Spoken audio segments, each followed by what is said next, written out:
All right, so here we're going to learn how to factor quadratic expression. Well, you remember quadratic? It's when we talk about second degree equation, like ax squared, like ax, right, ax squared plus bx plus c.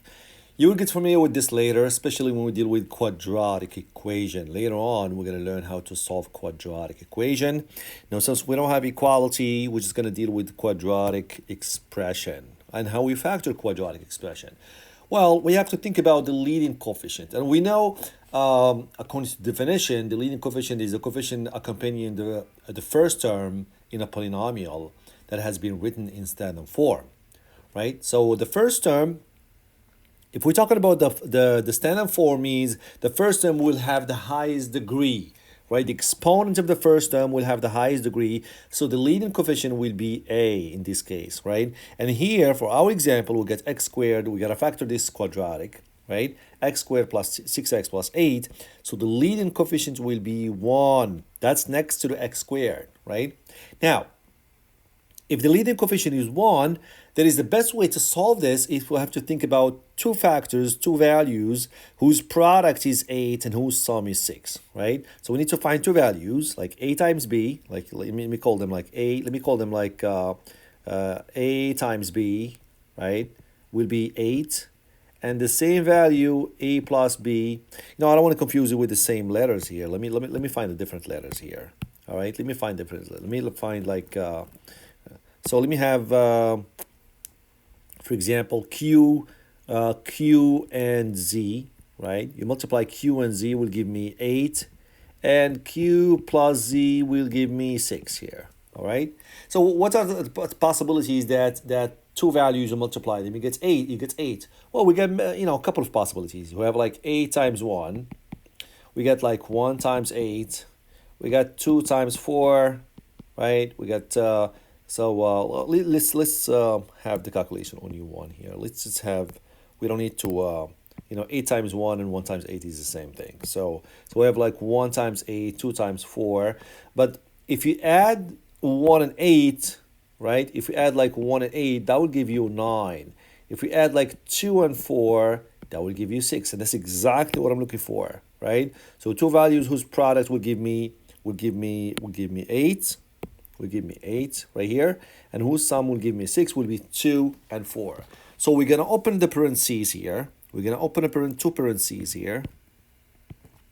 So the first one, so we're going to write x and x, which is the product of x squared, right? X and x, x and x.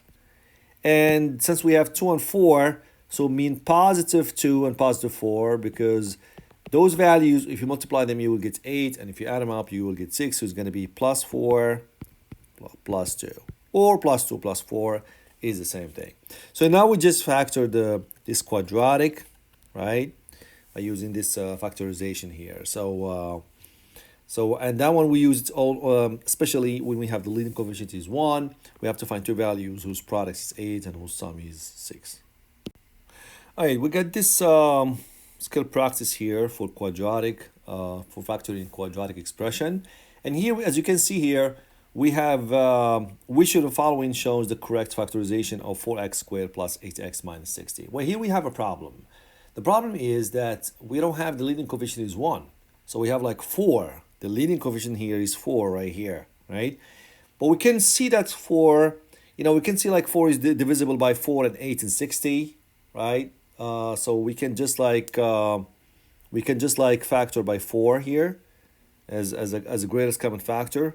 So we can just like factor by 4, and that's gonna be x squared. It's gonna be like x squared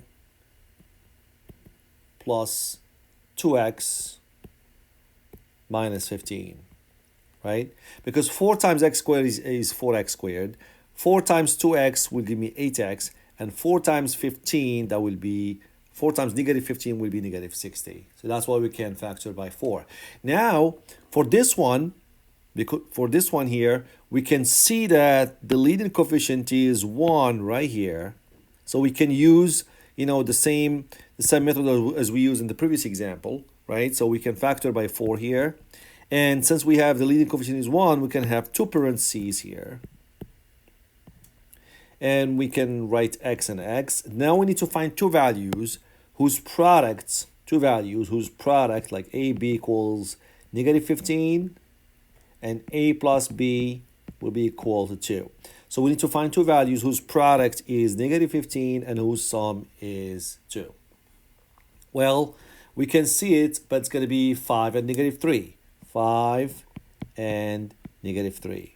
So 5 times negative 3 is negative 15, right? And if you add 5 to negative 3, you're just going to get 2, because 5 plus minus 3 will be 5 minus 3 would be 2. So the values will be 5 and negative 3. So it's going to be x minus x plus 5, and x minus 3.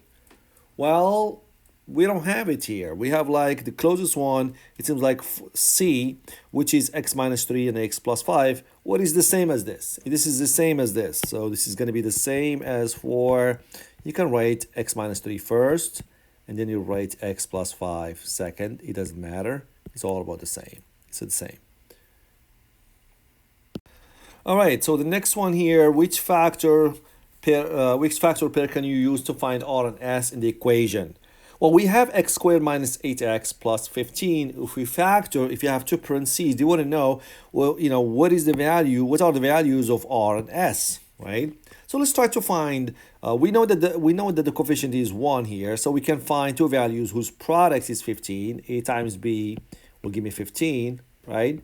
And the same values, if you add them up, you will get negative 8, which is the one in the middle right here, right? So, and those values should be negative 3 and negative 5, because negative 3 times negative 5 will give you 15, right?